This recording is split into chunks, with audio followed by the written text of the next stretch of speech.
Amém? Nós vimos a primeira, vamos recapitular. Número 1, vimos a hematridose, vou colocar aqui, hema, tá bom? É o suor de gotas de sangue. Número 2, a coroa de espinhos, nós falamos do espinheiro, que também é uma alegoria da maldade, da opressão de Satanás. Número 3, nós falamos das mãos, as mãos furadas, que também simboliza o agir do homem, a santidade, e como tudo agora que o homem toca pelas mãos furadas, pelo sangue derramado nas mãos, nós somos restituídos. Agora vamos ao ponto número 4. Ao ponto número 4, nós vamos falar de algo muitíssimo importante, muito profundo, que é o sangue expiatório do costado. Ainda nós vamos para os pés, vamos para as costas, vamos falar ainda dessas partes onde ele derramou o seu sangue. Mas, olha só, do costado, o soldado romano faz ele sangrar e ao mesmo tempo sai água e sangue no seu costado. Isso simbolizou, agora como o último Adão. Por que ele é chamado de último Adão? Esse é um fator muito interessante. Por quê? Porque o primeiro Adão, ele é adormecido, Deus o faz dormir, e do costado ele gera a mulher. Do costado, nós já estudamos isso, ele gera a mulher.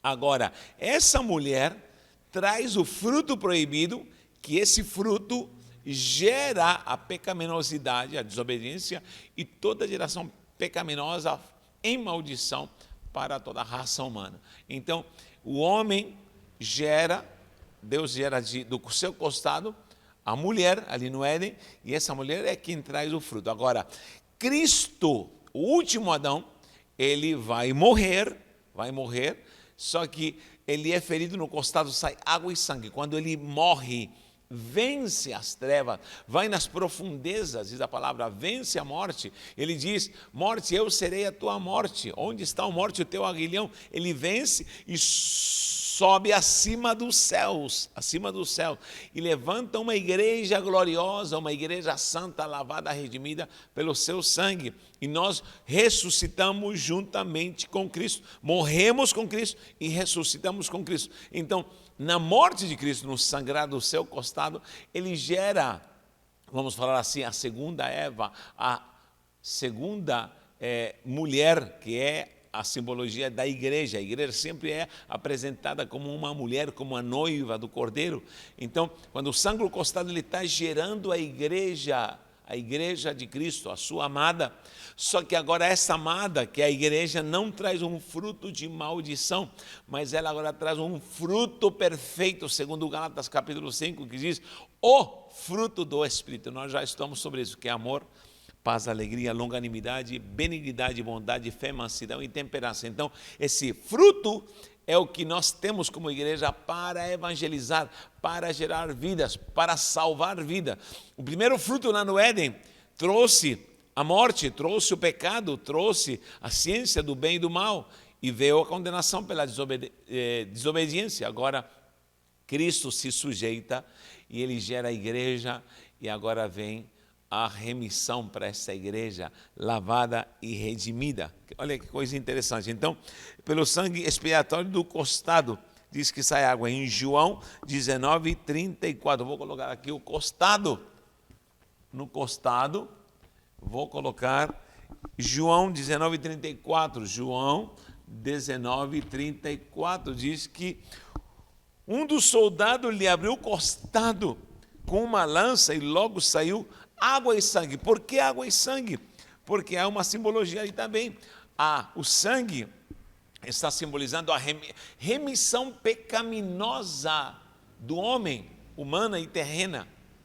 E a água está simbolizando a regeneração espiritual do homem e levantando o homem espiritual. É por isso que a água sempre vai simbolizar a regeneração. É por isso que o batismo é muito fundamental na água. Nós não aspergimos água, nós mergulhamos na água. Por quê? Porque o homem, nessa simbologia, ele é sepultado e nasce uma nova criatura. Ou seja, quando vemos água e sangue, vemos o sangue redimindo o homem pecador, e a água, a regeneração, pela palavra. Olha que diz em 1 João 5,6, me acompanha em 1 João 5,6, diz assim: esse é aquele que veio por meio da água e do sangue, Jesus Cristo, não somente com água, mas também com água e sangue. São duas naturezas. A água simboliza a natureza espiritual, o sangue a remissão do terreno. E hoje a igreja precisa a cada dia pensar em que ela tem uma missão remidora, porque a igreja é gerada como noiva, só que essa noiva aqui na terra tem uma missão: evangelizar, levar a vida, levar esse fruto às nações, levar o fruto do Espírito, levar o fruto da salvação, levar o fruto da expiação. E essa é a nossa missão. Assim como a primeira mulher foi chamada de Havá, que é Eva em hebraico, Havá, que é a mãe que gerou toda uma geração pecaminosa. Agora, a igreja levanta uma nova geração santa, lavada, redimida pelo sangue do Cordeiro. Meu Deus, eu poderia falar muito sobre isso, mas vou me deter somente, estou dando uma pincelada, senão a gente não termina esse estudo sexta-feira. Então, nós falamos sobre esse sangrar de Jesus no seu costado, transformando agora a natureza numa igreja santa, lavada e redimida pelo sangue do Cordeiro, tá bom? Quinto ponto, qual é o quinto ponto? O costado agora vem, vou falar das costas, as suas costas. As costas, o que aconteceu com as costas de Jesus? Diz que ele levou sobre si. Você pode ver que o profeta Isaías fala sobre Jesus sofrendo e diz que ele levou sobre si. Como o levar sobre si? Estar levando no seu costado todo o pecado. Mas quando acontece isso? Quando Jesus estava sendo chicoteado, quando Jesus estava sendo flagelado nas costas, ele derramou sangue. O chicote romano, ele tinha pontas de osso, de metal, com tranças de couro, e ele literalmente arrancava pedaços de carne. O salmista, é claro, o Davi fala: fizeram sulcos nas minhas costas, horadaram as minhas costas.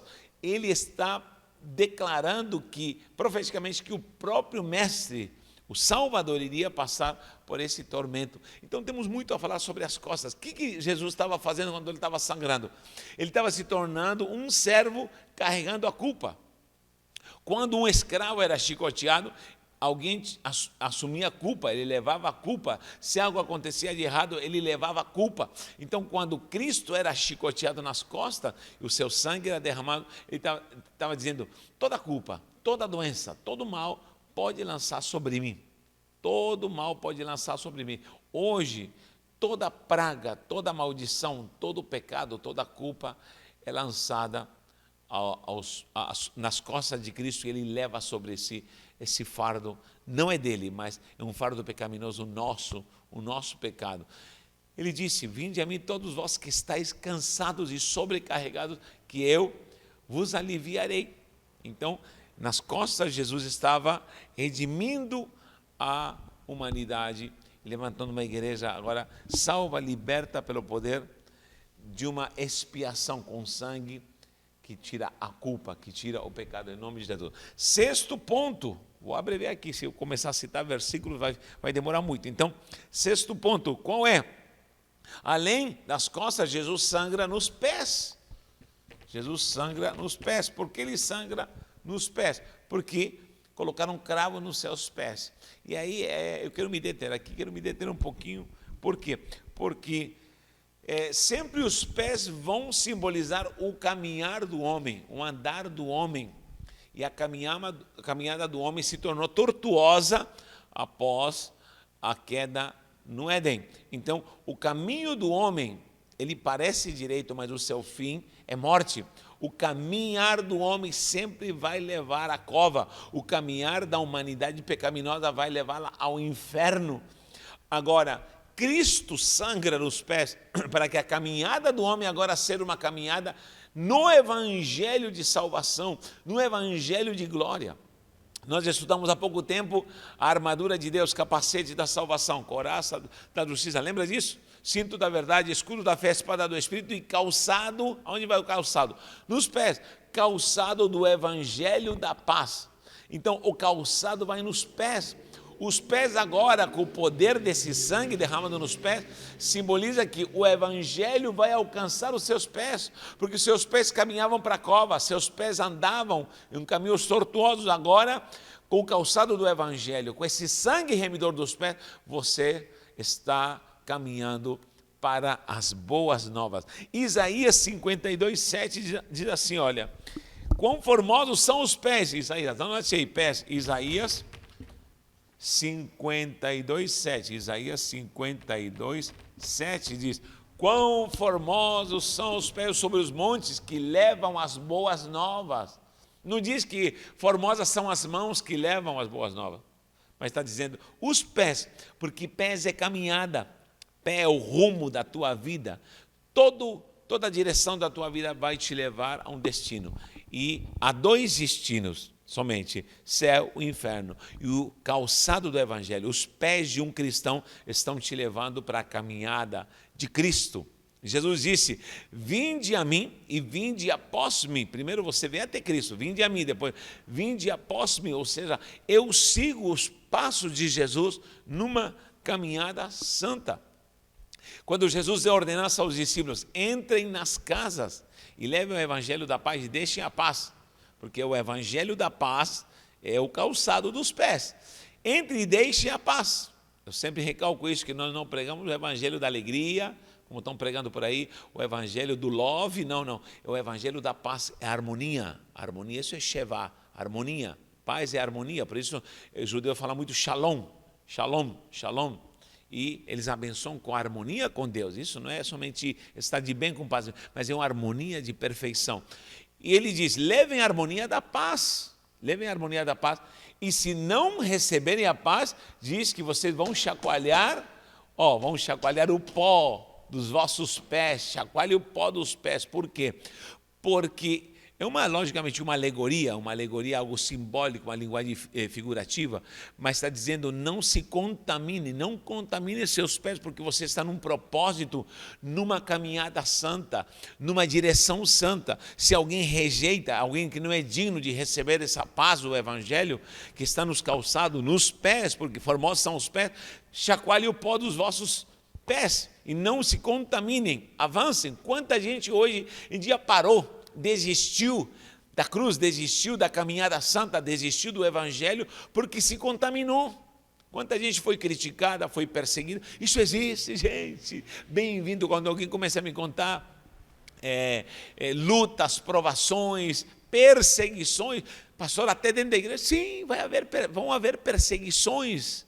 No mundo só tereis aflições. Eu digo bem-vindo ao time, porque esse é o time dos sofredores, dos guerreiros. Temos alegria, a caminhada é santa, a caminhada é gloriosa, mas haverá perseguições. Então, quem está firme nos seus pés está com o sangue remidor do sangrar dos pés de Cristo, em nome de Jesus. Então, tua caminhada vai ser fortificada e fortalecida agora com os pés. E o último ponto, que é o número 7, para fechar o Sheva. Muitos dizem que Jesus foi espancado no rosto e colocam como o sangramento do rosto de Jesus, se referindo a uma nova imagem. É válido, mas há uma parte que todo mundo esquece, que Jesus teve que derramar sangue como o judeu. Quem lembra? Ao 8º dia, e eu gosto dessa parte, eu vou falar sobre isso na circuncisão. Circuncisão. O que é a circuncisão? No 8º dia, o menino era apresentado e era cortado o seu prepúcio. Isso significa aliança. Então, quando há aliança, Deus está fazendo pactuação. Jesus, porque ele era hebreu, porque ele era judeu, porque ele foi reconhecido como Messias, porque ele, sendo judeu, se apresentou como o Salvador, em primeiro lugar porque ele cumpriu a aliança com Abraão, e ele trouxe uma nova aliança, e é nessa aliança que nós estamos. Ele cumpriu a antiga aliança se circuncidando, derramando o seu sangue, e o que acontece? Agora ele diz, a partir de agora, eu vou derramar o meu sangue para uma nova aliança. Isso é Brit Hadashah. Vou anotar aqui em cima. Brit Hadashah. Hadashah. Por que a Brit Hadashah? Porque ele está dizendo, eu cumpri o pacto antigo, o pacto de Abraão. Agora estou trazendo um novo pacto, o pacto do meu sangue, o pacto de uma nova aliança santa.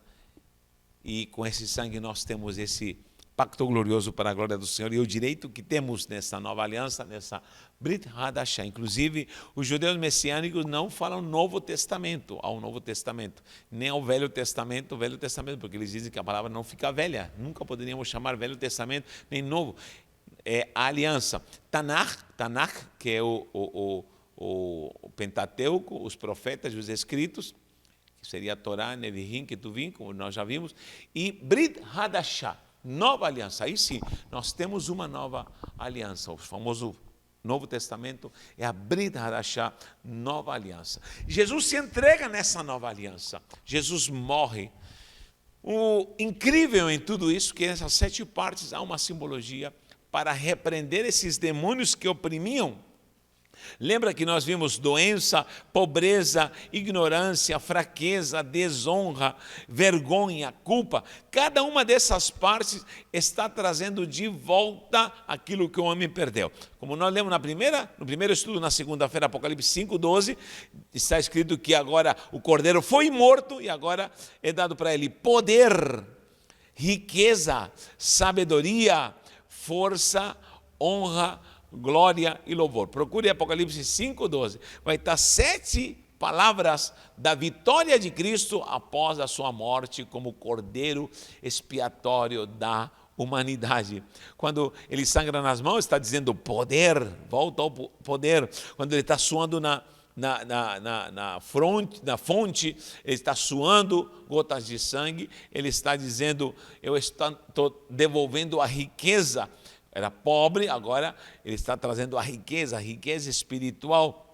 Quando ele sangra nos pés, ele está devolvendo a força, está devolvendo a autoridade para o homem para caminhar corretamente. Quando ele usa a coroa de espinho, está devolvendo a honra ao homem. Olha que lindo. Quando ele sangra nas costas, está trazendo a glória de volta, porque toda a culpa foi lançada sobre ele e volta a glória para o homem. E quando ele sangra o costado, está tirando o pecado do homem e tirando a culpa, e agora coloca louvor e adoração.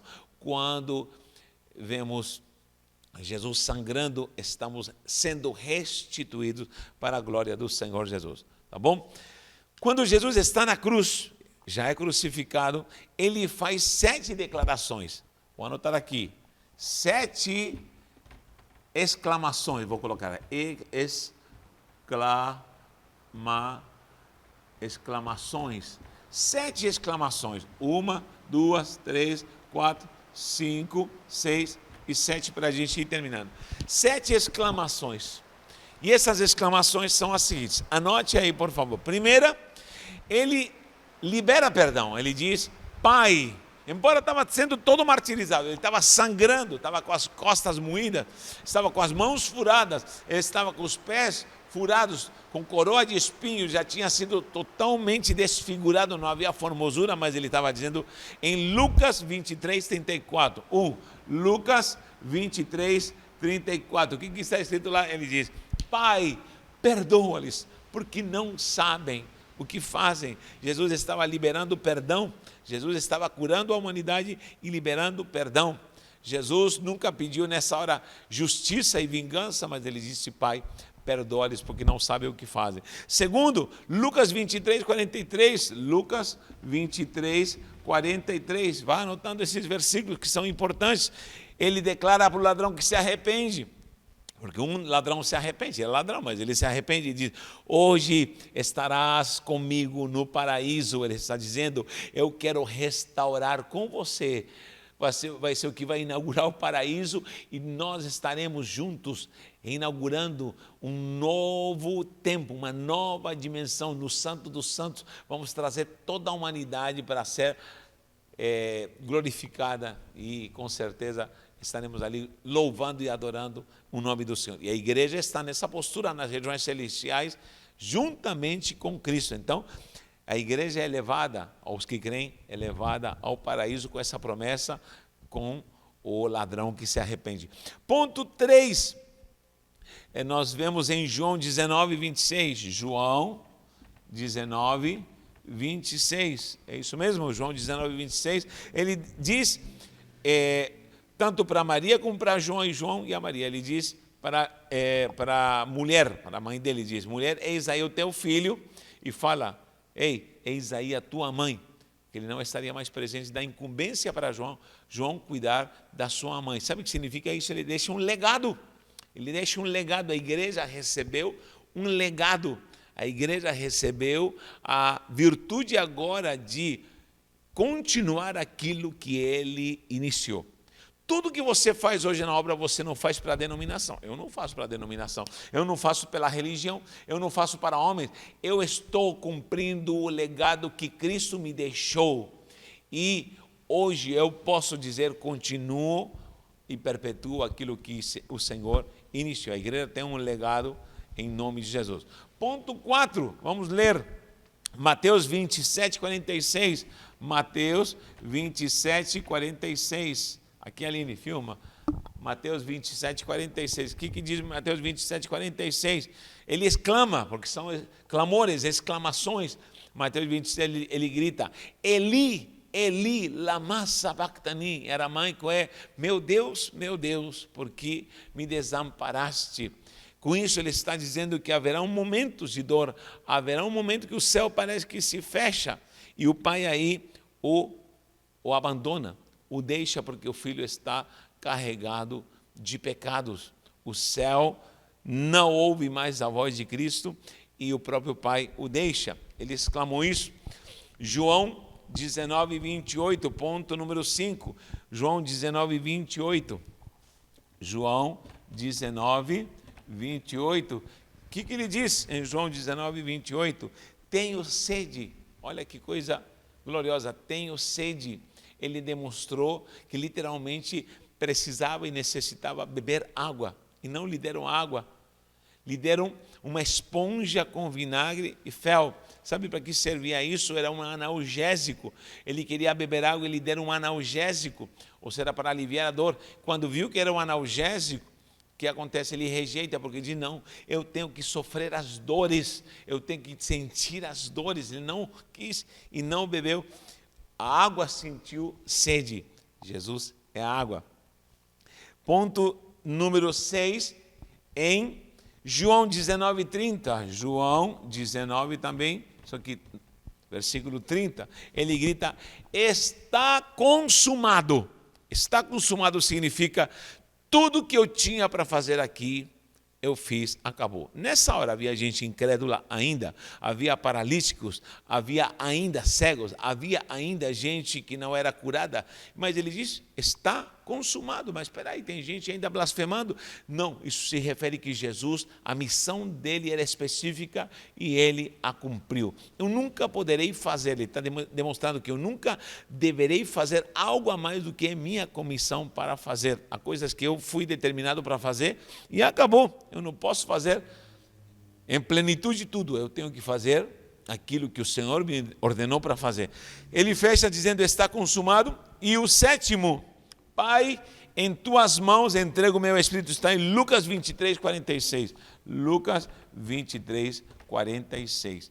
Mais 7 pontos,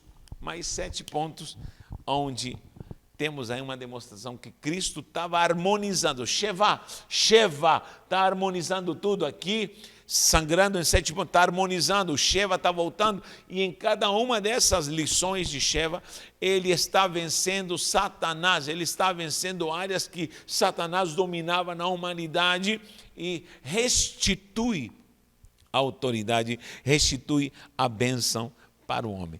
Gente, eu poderia falar muita coisa aqui. Você sabia que na Bíblia há 7 eu sou, aliás, 7 eu sou que Cristo, eu sou o pão da vida, eu sou o bom pastor, eu sou a porta. Pesquise sobre isso. Os 7 eu sou de Cristo. Ele falou: Sheva, 7 eu sou. E esse eu sou, só Deus pode falar o eu sou, como disse para Moisés, mas Jesus está declarando no Sheva de harmonia que ele é o Salvador, que Ele é o próprio Deus. Então muita gente não gostava de Jesus porque falava isso. Enfim, há muitas passagens de Cristo vai fazendo uma organização em harmonia e bênção, restaurando ao homem do pecado, salvando, redimindo e o religando novamente ao Pai, para que possamos alcançar salvação. Louvado seja o nome do Senhor, agradecemos a Deus, porque queremos que nesse momento há pessoas que estão longe do Senhor e o Senhor te convida para voltar para Jesus. O Senhor te diz, não siga homens, não siga denominações, mas siga a mim, vinde após mim, e eu quero fazer de você uma pessoa redimida, salva pelo meu sangue. E se você está atormentada por demônios que querem tirar a tua perfeição, se você está atormentado espiritualmente, emocionalmente, espíritos malignos atormentando a tua casa, você vê vultos, você vê opressão satânica, a morte está rodeando o teu lar, a miséria, a pobreza, tudo isso, a desarmonia, a desonra, quem sabe você perdeu o mais valioso que você tinha, que era a honra, a virtude, e você está no chão, o Senhor te diz, lá do chão eu te recolho, eu te levanto porque eu morri por você para te dar libertação, transformação e remissão em nome de Jesus. Amém?